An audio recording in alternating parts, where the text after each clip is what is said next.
Assalamualaikum dan salam sejahtera. Bersama kami Berita di TV. Jangan lupa untuk follow Facebook Malaysia Deadline dan YouTube Deadline TV. Antara menarik hari ini,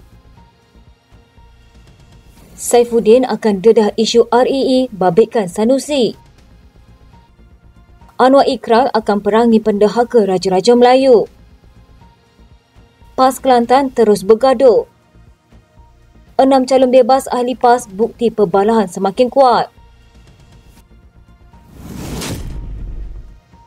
Menteri Dalam Negeri Saifuddin Nasution Ismail berkata dia akan meneruskan siri pendedahan berhubung isu unsur nadi bumi REE meskipun sudah menerima notis undang-undang daripada Menteri Besar Kedah Muhammad Sanusi Makno. Saifuddin berkata hal itu kerana Muhammad Sanusi masih belum menjawab beberapa soalan yang dikemukakan sekaligus ia menimbulkan kemusykilan. Katanya, misalnya saya kata dua personaliti yang kebetulan merupakan warga negara Cina yang masuk ke sini melalui kemudahan yang diberikan oleh Menteri Besar kepada Menteri Dalam Negeri pada waktu itu. Ada suratnya dan hasil surat itu kedua-dua orang itu masuk dan rekodnya adalah menjawab jawatan yang majikannya Perbadanan Menteri Besar Kedah. Dia, Muhammad Sanusi, kena jawab ini dulu. Jumaat lepas, Saifuddin mengesahkan menerima notis undang-undang daripada Muhammad Sanusi berhubung isu REE dan menyatakan kesediaannya untuk bertemu di mahkamah. Setiausaha Agung PKR itu juga meminta pengundi di Pulau Pinang agar tidak melakukan eksperimen dalam pilihan raya negeri pada 12 Ogos ini dengan mengundi parti politik baru. Katanya ini bukan eksperimen, fokus kepada pembangunan yang telah dibawa oleh Kerajaan Pulau Pinang selama 15 tahun yang menjaga kebajikan rakyat, meyakinkan pelabur luar dan menjaga keharmonian kaum. Dia yang juga Ketua Setiausaha Sekretariat Perpaduan Nasional itu berkata, kemenangan di Dewan Undangan Negeri Seberang Jaya adalah penting kerana bakal menyumbang satu kerusi kepada kerajaan negeri untuk kekal mentadbir di Pulau Mutiara. Perikatan Nasional Kelantan menawarkan 18 program utama sebagai manifesto berdepan pilihan raya negeri kali ini. Tema Kelantan Maju Rakyat Sejahtera diangkat dengan membabitkan 96 pengisian tawaran.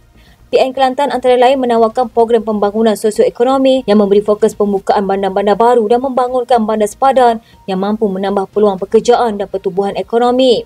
Selain itu, gabungan parti diterajui PAS yang mentadbir Kelantan sejak 33 tahun itu menawarkan pembangunan bekalan air bersih dengan penjamaan semula air Kelantan Sdn Bhd dan menambah simpanan bekalan air melalui projek takungan air di pinggiran sungai. Melalui buku tawaran program yang diedarkan, ia juga menawarkan program pembangunan insaniah, pembangunan pendidikan dan kemahiran, pembangunan wanita, pembangunan keluarga dan masyarakat, anak muda bermaruah, kecaknaan insan istimewa, perluasan prasarana digital dan memajukan produktiviti pertanian.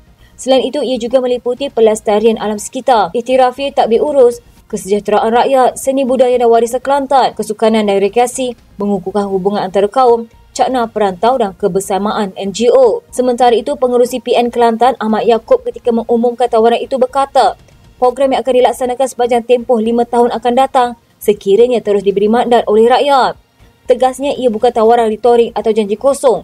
Sebaliknya, semua program itu akan dilaksanakan sebagai janji malam ini. Katanya, apa yang kita tawarkan itu juga mengikut keupayaan negeri selepas mengadakan perbincangan dan berharap rakyat terus mengekalkan pemerintahan PAS di Kelantan. Hanya 2% sahaja yang tidak selesai dan perkara itu akan diteruskan untuk tawaran kali ini. Pengarah Jabatan Agama Islam Selangor, Muhammad Syahzihan Ahmad berkata, JAIS menjalankan siasatan berhubung aduan membabitkan Menteri Komunikasi dan Digital Fahmi Fadzil yang didakwa berucap di ruang solat di sebuah masjid di Rawang. Beliau berkata pihaknya telah menerima aduan berkaitan perkara itu dan siasatan lanjut dilakukan mengikut Seksyen 12 Enakmen Jenayah Syariah 1995 kerana disyaki menghina pihak berkuasa agama. Katanya pihak JAIS telah menjalankan siasatan dengan memanggil nazir masjid berkenaan bagi mendapatkan keterangan dan tindakan selanjutnya akan dibuat setelah siasatan selesai dilakukan. JAIS ingin mengingatkan dan menegaskan kepada semua calon dan parti yang bertanding supaya berhati-hati ketika berada di dalam dan kawasan masjid.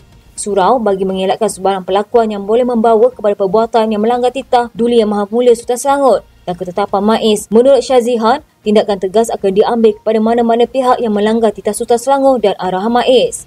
Terdahulu tular gambar di media sosial menunjukkan Fahmi berucap di Masjid Nurul Yakin, Kampung Melayu Seri Kundang di Rawang semalam. Gambar berkenaan turut dikongsikan pentadbir akaun Facebook N13 Kuang yang mendakwa pelakuan itu melanggar arahan JAIS dan MAIS selain mempersoalkan di mana tindakan pihak berkuasa.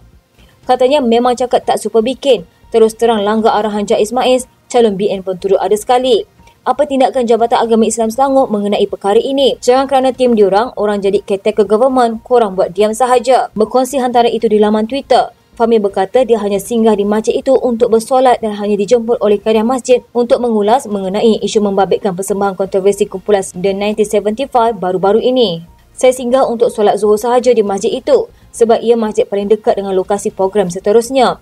Alang-alang di situ saya dijemput oleh Qariah Masjid untuk ulas sedikit isu kumpulan The 1975 dan langsung sentuh isu lain. The 1975 dari United Kingdom baru-baru ini mencetuskan kontroversi selepas vokalisnya mencium pemain gitar lelaki ketika persembahan di Festival Good Vibe selepas mengkritik kerajaan kerana melaksanakan dasar anti-LGBT. Ini menyebabkan Fahmi membatalkan festival muzik berkenaan manakala kumpulan itu dilarang daripada membuat persembahan di negara ini. Perdana Menteri Datuk Seri Anwar Ibrahim mengecam tindakan individu tertentu yang menggunakan titah Sultan Perak Sultan Nazrin Shah yang disunting bagi tujuan politik. Katanya dia tidak akan bersempati dengan mana-mana pihak yang tidak menghormati institusi diraja. Katanya kita ada perlembagaan yang kita patuh jangan buat pasal. Saya tidak bersimpati pada orang yang cuba mengingkari kuasa raja-raja. Kamu boleh maki hamun Perdana Menteri hari-hari, sepuas hati kamu, itu hak kamu. Saya tidak akan ambil tindakan melainkan kalau fitnah itu terlalu berat. Sebaik saja kamu sentuh raja, memang kamu cari penyakit dan malapetaka. Sebelum ini menerusi satu kenyataan, orang kaya bendahara Siri Maharaja, Muhammad Zahidi Zainuddin berkata, pihaknya membuat laporan polis Sabtu lalu berhubung tindakan seorang wanita yang memuat naik satu klip video yang memberi gambaran seolah-olah Sultan Perak Sultan Nazrin Shah adalah penyokong PAS. Katanya perbuatan itu bukan sahaja tidak beretika, malah secara tidak langsung mencemarkan nama baik baginda selaku Sultan yang memerintah negeri Perak. Katanya cara klip video itu diolah telah mengaitkan dan mengheret secara langsung atau tidak langsung kedudukan seorang raja pemerintah untuk tujuan politik kepatian. Katanya ditegaskan bahawa Duli Yang Maha Mulia, Paduka Seri Sultan Perak, Sultan Nazrin Muizzuddin Shah tidak sama sekali memihak dan jauh sekali daripada memberikan sokongan secara terbuka kepada mana-mana kumpulan politik. Muhammad Zahidi, video yang tular itu merupakan petikan sebahagian kecil titah Sultan Nazrin ketika itu pemangku Raja Perak di Majlis Wacana Perpaduan Ummah bertemakan Perpaduan Ummah, Harapan, Realiti dan Cabaran, Anjuran Dewan Bahasa dan Pustaka pada 19 Februari 2013. Menurutnya, tindakan yang dilakukan itu dipercayai bertujuan mempengaruhi pengundi agar menyokong PAS dalam suasana menjelang pilihan raya negeri melibatkan 6 negeri yang akan berlangsung pada 12 Ogos nanti. Ketua Polis Perak, Muhammad Yusri Hassan Basri, juga mengesahkan menerima 20 laporan berhubung penularan video yang dimanipulasi pihak tertentu bagi tujuan meraih sokongan politik. Timbalan Menteri Besar Datuk Seri Muhammad Ahmad Abdullah berkata, kerajaan negeri melaksanakan satu lonjakan besar dengan menukar 16 calon ahli Dewan Undangan Negeri sempena pilihan raya negeri. Beliau berkata perubahan itu merupakan sebahagian taktikal dan strategi yang dilakukan untuk perubahan masa depan Kelantan. Beliau turut memuji kecemerlangan ADO sebelum ini yang sudah melakukan usaha terbaik di kawasan mereka. Katanya mereka yang tidak bertanding bukan tidak bagus, tetapi pertukaran dibuat kerana kita tidak mahu melakukan satu lonjakan untuk masa depan Kelantan. Beliau memberitahu kerajaan menyedari cabaran lebih besar pada masa akan datang dengan melaksanakan perubahan terbesar dalam politik Kelantan. Tambah beliau, 51.1% calon baru termasuk mengetengahkan calon orang kurang upaya kerana menunjukkan kesungguhan dalam parti. Katanya calon yang diperkenalkan juga melibatkan golongan dalam pelbagai bidang profesional. Kelantan akan melaksanakan lebih banyak perubahan dengan cetusan idea dan politik baru. Setiausaha Agung PAS Taqiyuddin Hassan berkata, PAS membuka sedikit ruang kepada 7 daripada 8 ahli PAS Kedah yang berdepan tindakan disiplin ekoran pembabitan mereka dalam tindakan menyanggah keputusan pemimpin. Beliau berkata berdasarkan peraturan yang diketahui umum, parti itu tidak mempunyai pilihan selain menguatkuasakan peruntukan sedia ada. Kecuali individu yang sudah mengumumkan keputusan untuk meninggalkan PAS, Taqiyuddin berkata masih ada cara untuk ahli yang lain cuba mengelak daripada dikenakan tindakan seperti digantung keahlian atau dipecat. Katanya mereka yang berkenaan kecuali yang telah keluar parti turut diberikan pilihan untuk membuat pengisytiharan menarik diri daripada pertandingan serta meminta para penyokong mereka menyokong calon-calon PN di kedua-dua duel terbabit.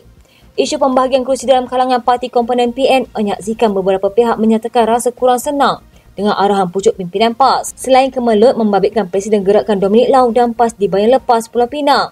Keadaan di Kedah menyaksikan dua pemimpin parti peringkat angka umbi menongkar arus apabila menjadi calon bebas. Ia membabitkan timbalan yang dipertua PAS Langkawi, Mazhar Ahmad bertanding di kursi Dewan Undangan Negeri Kuala. Manakala timbalan Ketua Pemuda PAS Langkawi, Safwan Hanif Syafiee menjadi calon di air hangat.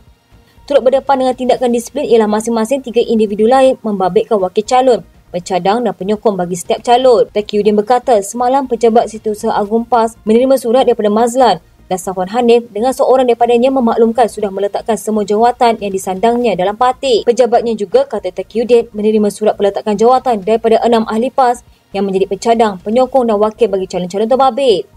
Katanya seorang ahli yang menjadi calon bebas itu pula mengisytiharkan keluar parti. Menurut Taqiyuddin, jika tawaran yang dikemukakan PAS iaitu menarik diri daripada menjadi calon dan mengumumkan sokongan kepada PN diterima 7 individu terbabit, ia boleh menjadi faktor mitigasi terhadap apa-apa pertuduhan tata tertib yang boleh dibuat nanti.